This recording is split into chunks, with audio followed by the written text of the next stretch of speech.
बिस्मिल्लाहिर्रहमानिर्रहीम अल्लाहुम्मा सल्ली अला मुहम्मद व अला आलि मुहम्मद कमा सल्लैता अला इब्राहीम व अला आलि इब्राहीम इन्नका हमीदुम मजीद। अल्लाहुम्मा बारिक अला मुहम्मद व अला आलि मुहम्मद कमा बारकता अला इब्राहीम व अला आलि इब्राहीम इन्नका हमीदुम मजीद। अस्सलाम वालेकुम प्यारे व्यूवर्स, उम्मीद है आप सब ठीक होंगे। आज रेसिपी का आगाज़ किया हमने दुरूद पाक से, ताकि अल्लाह ताला की रहमतें और बरकतें हमारे ऊपर पूरा साल नाज़िल रहें। आज मैं आप लोगों के साथ ऐसी मज़े की रेसिपी शेयर करने लगी हूँ जो कि रमज़ान शरीफ की दावतों में आपके दस्तरखान को चार चांद लगा देगी। इस रेसिपी को बनाने के लिए मैंने 1 पाव चने लिए थे, जिनको ओवरनाइट के लिए भिगो दिया था और फिर 1.5 लीटर पानी डाल के इनको उबाल लिया है। चनों को उबालते हुए उनमें 1 चम्मच के बराबर हमने नमक डाला था। अब आगे हम बाकायदा फ्लेम की तरफ कढ़ाई में डाल रही हूँ मैं 200 ग्राम घी।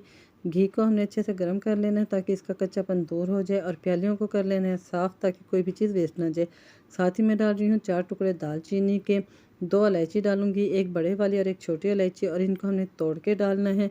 साथ ही मैं डालूंगी यहाँ पे 1 बादियान का फूल और 4 अदद डालूंगी लौंग, 7 से 8 अदद साबित काली मिर्चें और 1 बड़ा चम्मच ज़ीरे का सफ़ेद वो डाल देना है। और इस मिसाले को हमने कड़कड़ा लेना है कि इसकी अच्छी से खुशबू फैल जाए।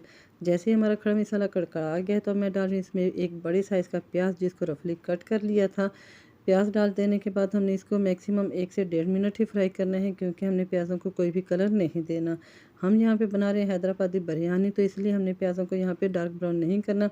अब यहाँ पे है मेरे पास 7 से 8 अदद साबित सब्ज़ मिर्चें, 7 से 8 जवे लहसुन के, 1 इंच का टुकड़ा अदरक का। इनको दरदरा सा कूट के इनका पेस्ट बना लेना है। तो देखें, आपको स्क्रीन पे नज़र आ रहा होगा कि हमने प्याज़ों को जस्ट ट्रांसपेरेंट किया है, इनको हमने किसी भी किस्म का कलर नहीं दिया। जब आपके प्याज भी इस तरह ट्रांसपेरेंट हो जाएंगे तो इसमें डाल देने हमने लहसुन, अदरक और सब्ज़ मिर्चों का पेस्ट, और इसको हमने मैक्सिमम 1 से 1.5 मिनट फ्राई कर लेना है ताकि लहसुन का और अदरक का कच्चापन दूर हो जाए और इनकी भिन-भिनी सी खुशबू फैल जाए। 1 मिनट के बाद अब मैं डाल रही हूँ इसमें 4 से 5 अदद टमाटर, जिनको रफली कट कर लिया था। टमाटरों को भी हमने 1 मिनट तक फ्राई करना है ताकि थोड़े सॉफ्ट हो जाएं। जैसे ही 1 मिनट गुजरेगा तो अब मैं इसमें डाल रही हूँ वो चने जो कि हमने पहले से उबाल लिए थे। 1 पाव चने जो हमारी 2 प्याली के बराबर बने हैं, तो 2 प्याली चने डाल देने के बाद हमने इस मिसाले को 3 मिनट तक भून लेना है, ताकि चनों के अंदर जो है ना टमाटर, लहसुन, अदरक और सब्ज़ मिर्चों का फ्लेवर जो है ना अच्छे से रच बस जाए। जैसे ही इस मिसाले को भूनते हुए 3 मिनट गुजरे हैं तो अब मैं डाल रही हूँ इसमें 2 बड़े चम्मच धनिया पाउडर के। धनिया पाउडर डाल देने के बाद मैं इसमें डालूंगी 1 चम्मच नमक का। 1 चम्मच डाला था हमने चनों को उबालने के दौरान, बाकी हम नमक को टेस्ट कर लेंगे अगर कम ज़्यादा हुआ। और 50 ग्राम के करीब मैं डालूंगी इसमें दही। दही डालने का ये फ़ायदा है कि इससे चावल हमारे बहुत सॉफ्ट बनेंगे, लेकिन वो टूटेंगे नहीं और आपस में चिपके हुए भी नहीं होंगे। ये तमाम चीज़ें डाल के हमने 2 से 3 मिनट फ्राई कर लेना है ताकि दही का पानी खुश्क हो जाए और हमारा मिसाले में जो प्याज वगैरह वो अच्छे से घुल जाए। तो हम आपको दिखाते चलें कि जो हमने चावल लिए हैं वो मैंने यहाँ पे लिए हैं कच्ची सुपर बनास्पति के, और ये 1 गिलास में मेरे पास वो यखनी है जो कि हमने चनों की तैयार की है। यानी कि जब हमने चनों को उबाला था तो उनमें 1 गिलास पानी हमने रहने दिया था, चनों को बिल्कुल खुश्क नहीं किया था। चावलों को हमने मैक्सिमम 20 से 25 मिनट पहले अच्छी तरह धो के 3 से 4 मरतबा भिगो दिया था, और चावलों को हमेशा आप खुले पानी में ही भिगोया करें ताकि ये जो है ना अच्छे से फूल जाएं। अगर आप कम पानी में चावलों को भिगोएंगे तो आपके चावल जो है ना ऊपर आ जाएंगे और पानी नीचे रह जाएगा। तो दोबारा से हम आ गए फ्लेम की तरफ, और देखें हमारा तमाम मसाला जो है ना आपस में रच घुल मिल गया है। अब हम डालेंगे इसमें पानी। मैंने यहाँ पे लिए हैं 2 गिलास चावल, तो इसके हिसाब से मैं 3.5 गिलास पानी डालूँगी। 1 गिलास पानी मैंने वो डाला है जो कि हमने चनों का बचा रखा था, और 2.5 गिलास पानी हम सादा डाल देंगे। 3.5 गिलास पानी डाल देने के बाद यहाँ पे हमने पतीली को कर देना है कवर। अच्छे से एक दफ़ा चम्मच चला लेंगे और इसके बाद पतीली को कर देना है कवर, और फ्लेम को कर देना है थोड़ा सा हाई, ताकि हमारे पानी में उबाल आ जाए। मैक्सिमम 3 से 4 मिनट बाद पानी में उबाल आ गया है, जैसा कि आपको स्क्रीन पे नज़र आ रहा है। तो जब इस तरह पानी में उबाल आ जाए तो एक दफ़ा अच्छे से चम्मच चला लें ताकि चावल डालने से पहले सारे मिसाले जो है ना इक्वल हो जाएं। और अब हमने यहाँ पे डाल देने चावल जो कि हमने 25 मिनट पहले भिगो रखे थे। यकीन जानिए, जब आप ये हैदराबादी चना बिरयानी पुलाव की रेसिपी को एक दफ़ा ट्राई करेंगे तो ये आपको इतनी ज़्यादा पसंद आएगी कि ये हर दस्तरखान पे हर दावत की जान बन जाएगी, और ख़ानदान वाले आपसे इसकी रेसिपी पूछेंगे, क्योंकि एक तो ये हमारे बजट के अंडर है, दूसरा इसका टेस्ट इतना ज़बरदस्त बनता है ना। तो उसके लिए हम आपको एक ट्रिक बताएंगे जो इसके टेस्ट को दोबाला कर देगी। तो यहाँ पे चावल डाल देने के बाद हमने अच्छी तरह चावलों को हिला लेना है। ताकि चने और हमारे चावल जो है ना आपस में रच बस जाएँ। और पतीली को कर देना कवर 2 मिनट के लिए, ताकि चावलों में उबाल आ जाए। 2 मिनट के बाद एहतियात से ढक्कन को उठा लिया है। देखें, आपको स्क्रीन पे नज़र आ रहा है कि पानी में बबल्स बनना शुरू हो गए। जैसे ही पानी में इस तरह बड़े बड़े बबल्स बनना शुरू हो जाए तो आपने एक दफ़ा चम्मच अच्छे से हिलाते हुए यहाँ पे नमक टेस्ट कर लेना है।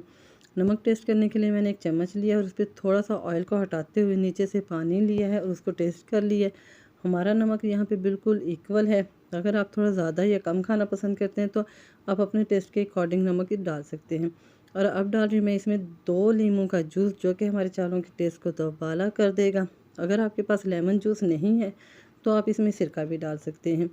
लेमन जूस डाल देने के बाद एक दफ़ा फिर चम्मच हिला लें और जैसे ही पानी थोड़ा ड्राई होगा, छोटे छोटे बबल्स बनने लग जाएंगे, तो अब इस स्टेज पे हम यहाँ पे लगाएंगे इसको दम। लेकिन दम लगाने से पहले हमने इसको देना है एक और तरह का दम, यानी कि मैं यहाँ पे लगा रही हूँ इसमें 4 से 5 अदद सब्ज़ मिर्चें, जिनके बीच में हमने कट लगा लिया था। और ये है मेरे पास फूड कलर, थोड़ा सा हमने ये डाल देना है। इस चना बिरयानी पे अपने फूड कलर लाजमी डालना है, क्योंकि इसी से देखें इसका बहुत खूबसूरत कलर और टेस्ट जो है ना बन दोबाला होगा। और यहाँ पे गीला रुमाल करके 10 से 15 मिनट के लिए दम लगा दिया है। नीचे मोटे पेंदे का तवा रख दिया है और 15 मिनट के बाद देखें माशाल्लाह सुभान अल्लाह, क्या खुशबुएं उठ रही हैं, क्या ज़बरदस्त लुक बनी है हमारे चावलों की। अल्लाह ताला की हम पे हम बहुत ज़्यादा नेमतें और बरकतें हैं और हमें हमेशा इनका शुक्र अदा करना चाहिए। दम हमने फ़ौरन ही खोल के चावलों को नहीं हिलाया था, बल्कि 5 मिनट के लिए हमने फ्लेम को बंद करके चावलों को छोड़ दिया था, ताकि उनकी स्टीम बैठ जाए। इससे एक तो हमारे चावल टूटते नहीं हैं जब हम उनको हिलाते हैं, और दूसरा हमारे चावल जो है ना आपस में चिपकते भी नहीं हैं। 5 मिनट के बाद चम्मच को एहतियात से ले जाते हुए चावलों को हिला लें। देखिए कितनी खूबसूरत बिरयानी है। इंशाल्लाह आप लोग एक दफ़े इस रेसिपी को ज़रूर ट्राई कीजिएगा, आपको ज़रूर पसंद आएगी। यहीं पे हमारी आपसे छोटी सी रिक्वेस्ट है कि अगर आप यहाँ तक पहुँच गए हैं और आपको हमारी रेसिपी अच्छी लग रही है तो हमारी रेसिपी को लाइक कर दें, चैनल को सब्सक्राइब कर दें और बेल के बटन को दबा दें, ताकि हमारी हर आने वाली नई वीडियो का नोटिफिकेशन सबसे पहले आपको मिलता रहे।